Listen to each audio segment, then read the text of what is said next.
first place that we're going to be going is right down here. We're going to see the underground stream and then the waterfall.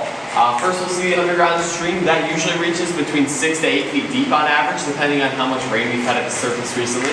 And that's going to be flowing underneath the pathway that we're going to be walking on all the way down into the waterfall room. So once we do get down to the waterfall room, we'll be standing on a bridge at the very top of the falls. It's going to be between a 50 to 60 foot drop. So once we do get down there, I would recommend holding on to any personal items that you might have, like phones, wallets, keys, hats, glasses, anything that could end up falling over the edge, because unfortunately if you did end up dropping something, we have no way of getting that back for you. So just kind of keep that in the back of your mind and be a little careful as we head down here.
Right down here is what we call the alligators. This is a piece of the original cave floor.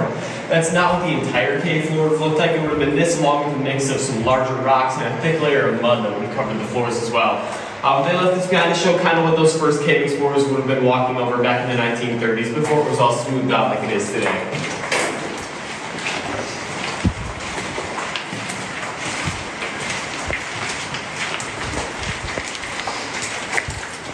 Right up here we have a formation called the flowstone. Now even though this does look kind of muddy, that's a smooth, wet, solid rock, so it feels just like if you took any rock from outside and coated it with water. And the way flowstone forms is when rainwater comes down through the ground, it picks up carbon dioxide, and that creates carbonic acid, which is the same thing that makes pop or other carbonated drinks fizz when you open them. So when that carbonic acid hits limestone, it dissolves a mineral out of it called calcite. And as that mixture drips down onto the rock face here, it leaves that calcite mineral in thin layers across the rock, and that allows that to slowly grow for hundreds and hundreds of years. And that's going to be the same process that forms most of the different formations and the things we'll be seeing all throughout the tour today.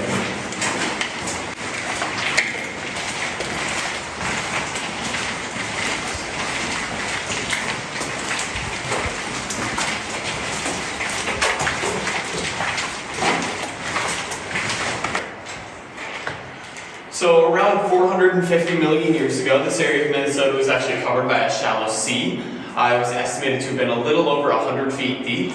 Down in that shallow sea, when the sediments on the seafloor condense and dry, they would crack. And that created these vertical cracks you'll see right up here. These are called joints. We'll be seeing them all throughout the tour today. There was also some life down in that shallow sea. If you take a look right up there, you'll see we have some gastropod fossils. Those would have been kind of like our modern day snails. So we're actually surrounded by fossils right now as well. All these little holes that you're seeing on the ceilings and on the walls around us are called trace fossils. These were formed by ancient types of worms that buried their way down into that sediment on the seafloor. Then when all that sand and mud on the seafloor dried, the pathways, the burrows that the worms had created dried with it. And that's what gives the rock that kind of straight, uneven shape that we can see today. We estimate that the cave was most likely formed between 2 to 3 million years ago, back when the last glaciers were melting up north. So when all the water runoff from those glaciers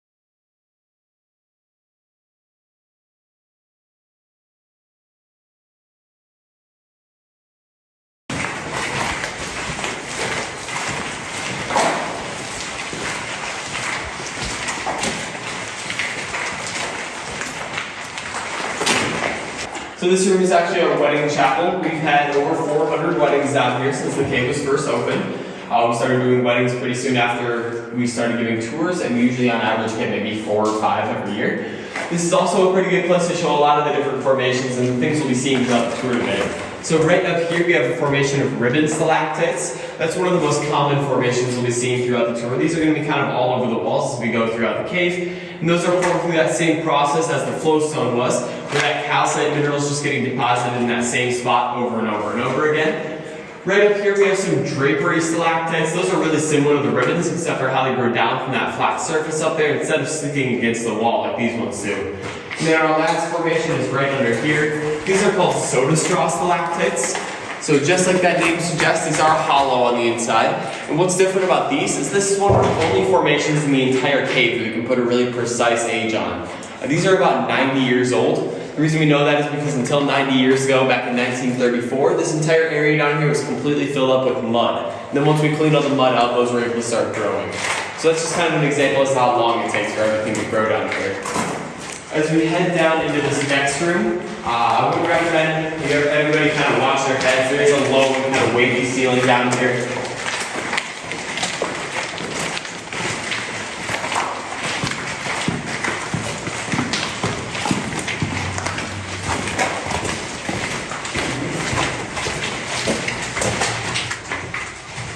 So this room that we're in now is what we call the echo chamber. You'll notice that it doesn't echo like a lot of people expect when they go into a cave, where if you yell something, it's not like it's going to yell it back at you a few seconds later. This echoes more with reverberations. So if you find your sternum right here, you make a fist, and then you can hear that kind of sounds like a drum echoing through here. And then it also works if you hum and you hit the right note, you can really get it to echo through this room. It's kind of a lower note, and it works best underneath the little pockets in the ceiling, the very back of the room. So if anyone would like to try that out, feel free to.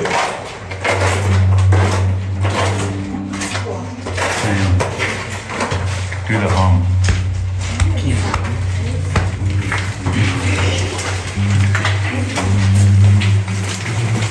Can you imagine tracking drums in there? Yeah, no.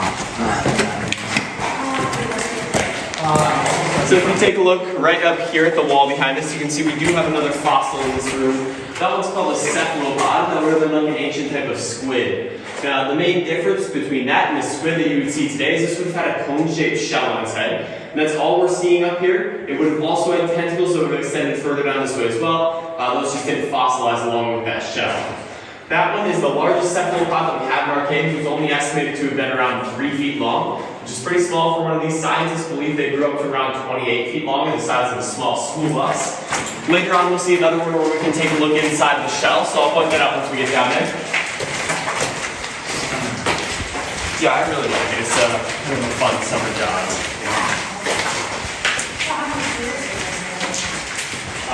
Like per person or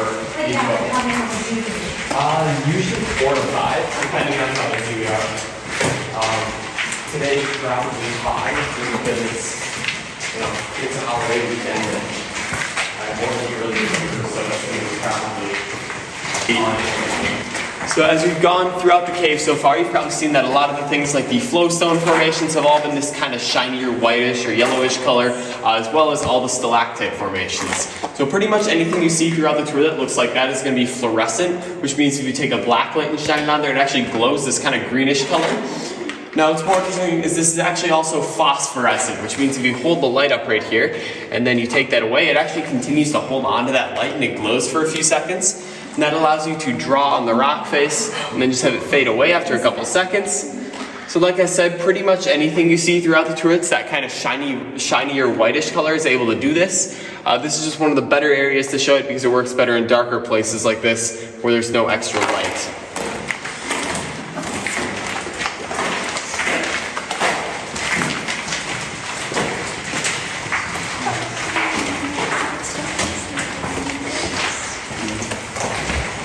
Right over here is a formation that we call the saddle. This is actually a whirlpool formation. So you can see there's this crack right back here. At one point, water would have flowed out of that, and that would have mixed with the water already flowing down the hallways to create a small whirlpool right here.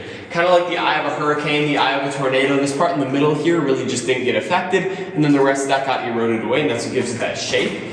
That's the smallest whirlpool we'll be seeing today by far. There's going to be a few later on that are going to be a lot bigger than that one is.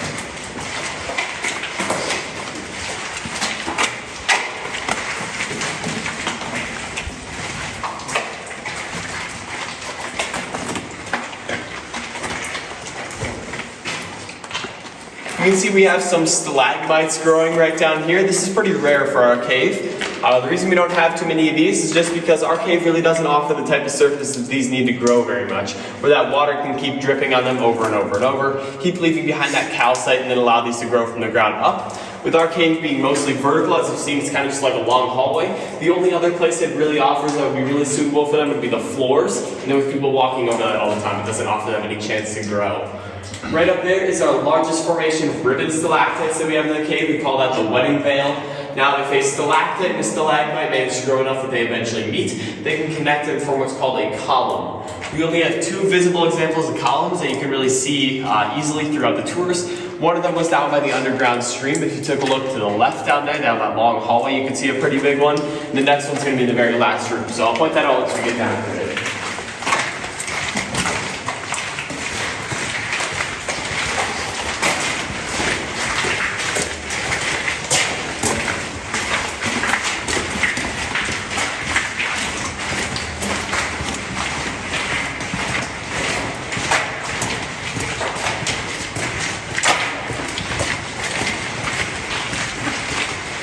So if you take a look kind of all around this room, you'll see that we have that perfect line that runs right across there. So that's actually a flood line. That's from our most recent major flood, which was back in 2008.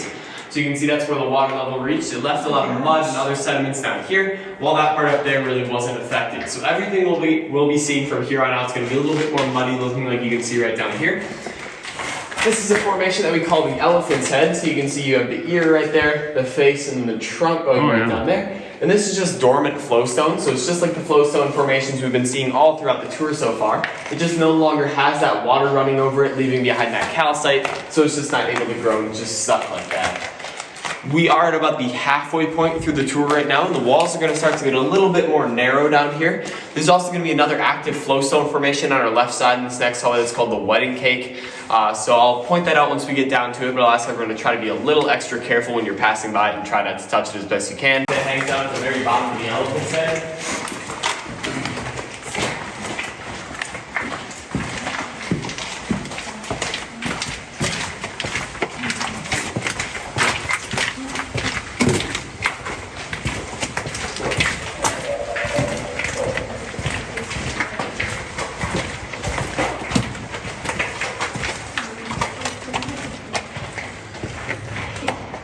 And right up here on your left side, you'll see that wedding cake formation. So as you're walking past it, if you take a look back, you can see how it kind of has those three layers there, like the tiers of a cake and where it gets its name from.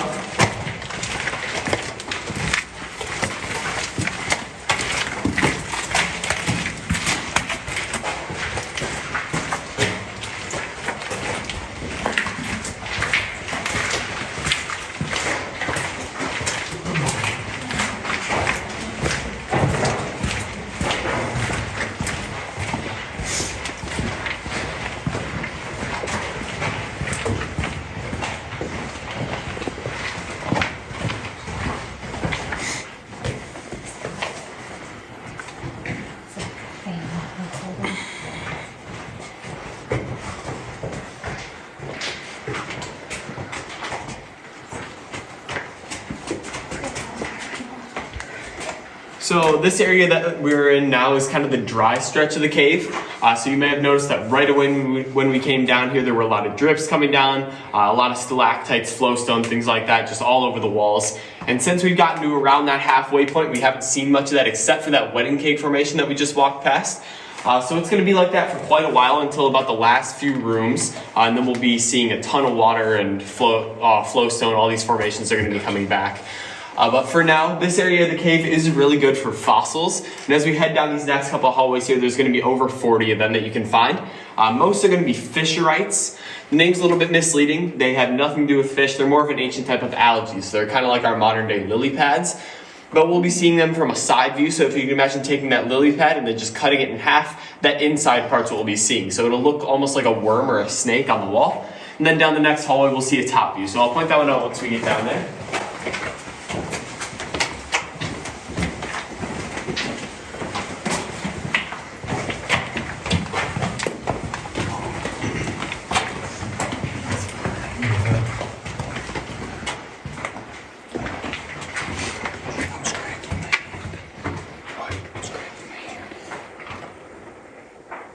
Right up here on your right side, you'll see your first one of these fissurites. So you can see how, like I said, it looks like a worm or a snake on the wall there. But that is a flat, rounded plant. So if you look closely at this other side, you'll actually see the lines extending further back into the rock face there as well.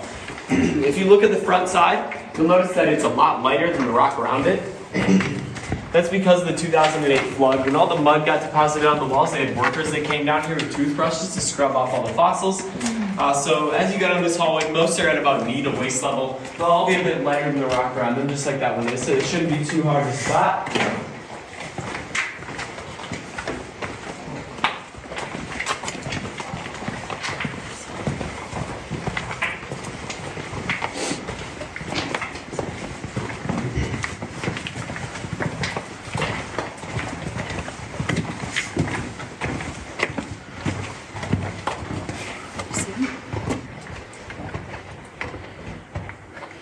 And then right up here is our top view of one of these fissurites. So if you look on the side, that's the piece we've been seeing so far. And then on the top there, you can see how it looks more like our modern day lily pad and has that more flat, rounded shape to it there.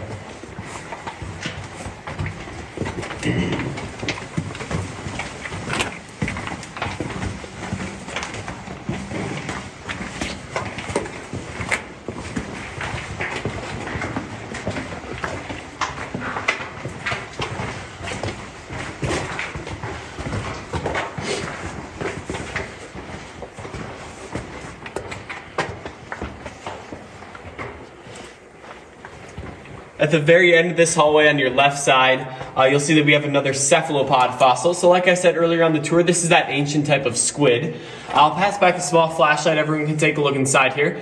This time we're taking a look inside the shell. So if that were alive today, the tentacles would be hanging out into the hallway. It's a little bit smaller than the last one we saw. This one is estimated to have been around a foot long.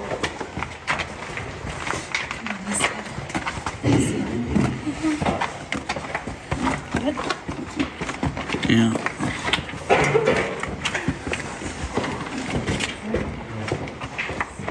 Oh, that's crazy. Here we go.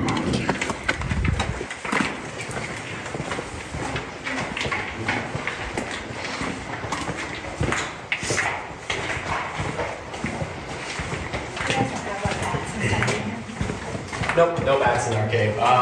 The only entrance that would be big enough for them to get through is the one we came through. Oh, Really? That's crazy. okay. Yeah. I was hoping there'd be bats flying by.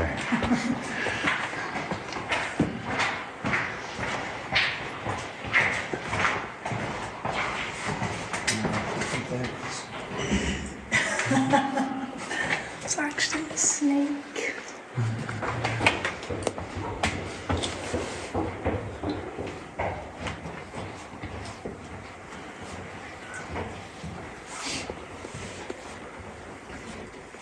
Right up here, this is our first one of these larger whirlpool formations. We call this one the Liberty Bell. It's called that because of the bell shape that it has, but also that crack that you can see running right down the middle of it there. We've now entered the area of the cave that we call the Grand Canyon. The reason we call it that is because we still have the narrow hallways like we've been seeing for quite a while now, but the ceilings actually reach over 100 feet high in some places. Unfortunately, that's mostly in places we can't see too well, up through the cracks a little ways. But as we walk down this hallway, I still do encourage everyone to take a look up every once in a while. They do get pretty high up there.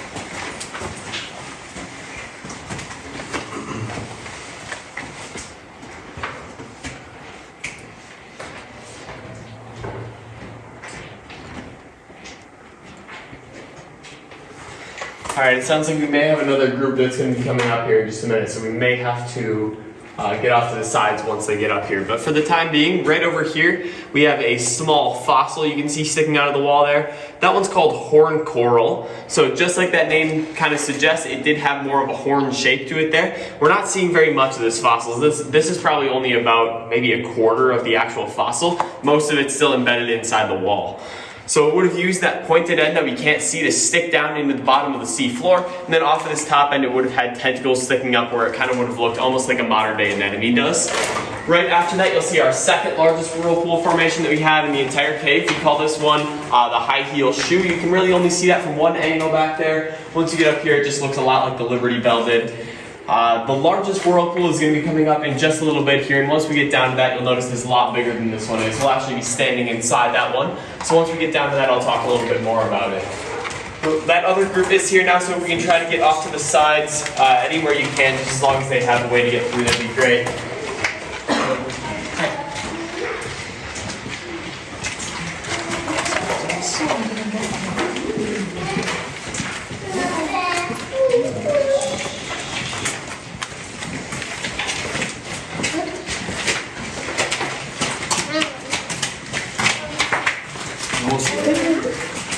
That's all. We can all spread back out and keep on going.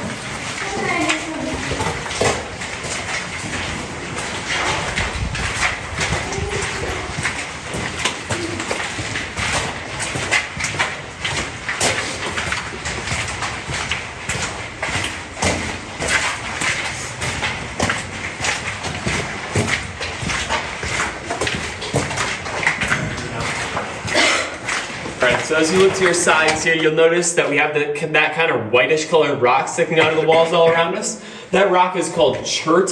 The reason that it sticks out of the wall like that is just because it's harder than the limestone around it. So when all the water came through here and eroded away all this limestone, it left these pieces of chert behind. Now these were used by Native Americans to make cutting tools and arrowheads because they tend to break off in these kind of sharp, jagged looking chunks. They also have similar properties to flint. So if you take two pieces of this chert and then you strike them together, you can actually get sparks and start a fire.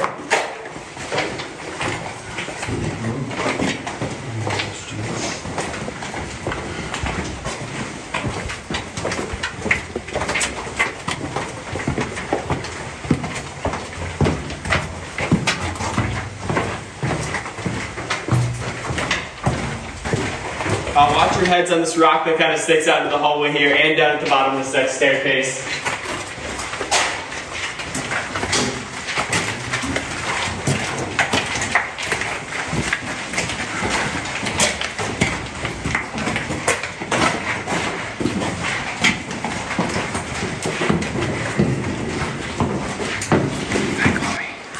Alright, so this room is what we call the Cathedral Dome. This is what we believe to be our largest whirlpool formation. So you can see right up there is that crack that the water would come out of, and that mixed with the water flowing down into the hall we just walked through, created a large whirlpool that carved out this room and gave that kind of unique shape that you can see up here. You'll also notice that we have a second crack in this room as well. We actually believe that that was at one point a second waterfall that got filled in over time by dirt, rocks, and other debris. We're not entirely sure that, but it's just kind of our best guess right now.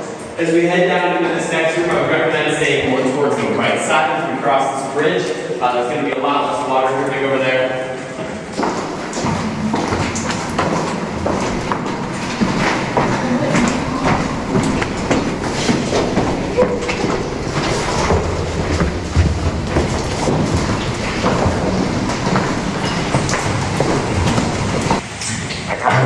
Bless you.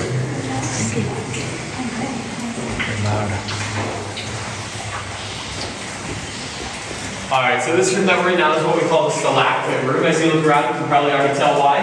We have every type of stalactite that we've seen so far and more. And any type of stalactite that we've found anywhere within the cave is somewhere in this room. So some of the new ones that we haven't seen yet would include the shark-tooth stalactites you'll see all along the ceiling right up here, as well as the carrot stalactites that you can see in the very back of the room right back there as well. Now, one interesting thing about those carrot stalactites, those can actually be grown from the soda straws, like the ones that we saw all the way back at the very beginning of the tour in the wedding chapel. So as you look around, you can see a few different stages of that development, but once they grow to a certain size, they start to fill out a little bit more around the outside. They can eventually grow into these carrot stalactites that we can see right up here. So if you remember back to the wedding chapel, those tiny ones that we saw in there were already around 90 years old, so you can kind of just imagine how old some of these ones are.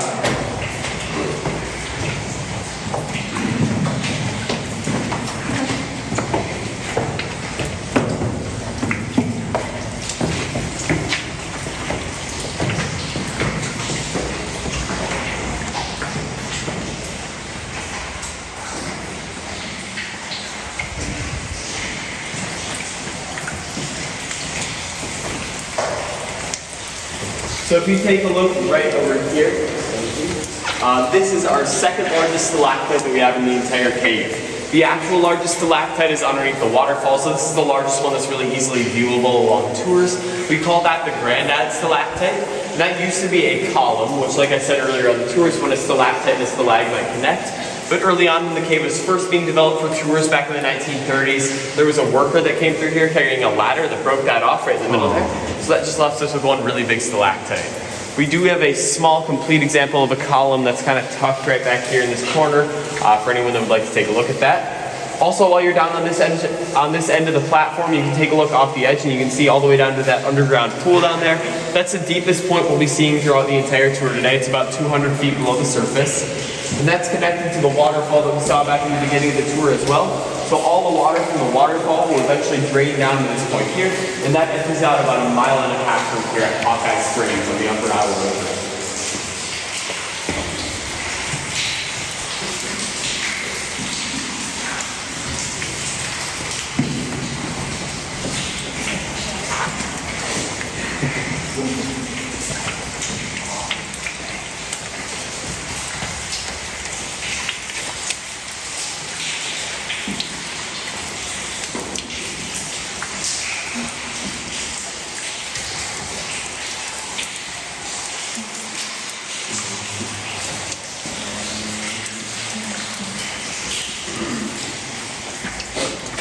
So the last thing that we can do while we're down in this last room is total darkness, so we can shut the lights off and just sit down here in the total dark for just a minute if everyone would like to do that.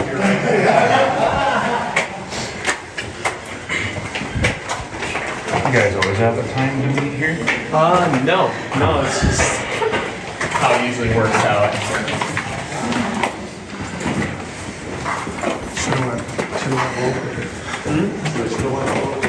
Met in the last room again. No, I mean, so we were stopped too. You guys can go past it. It's alright though.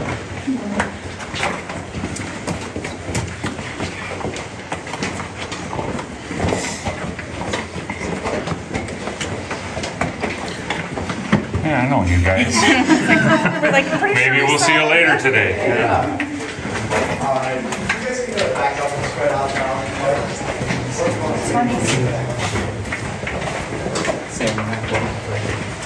Were you like, hey?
Wouldn't that be funny if they're on our next cave tour?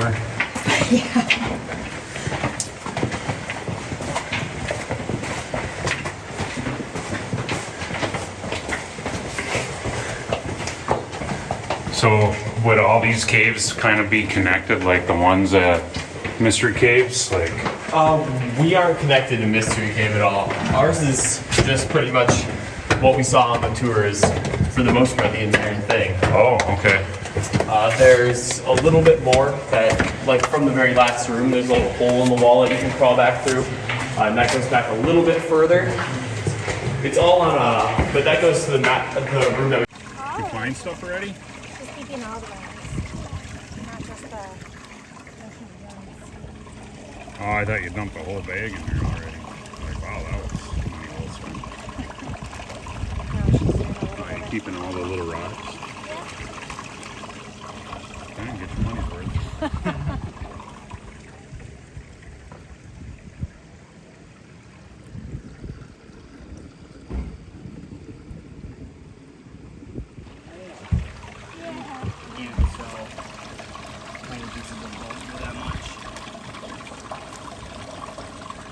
You would get less than what you pay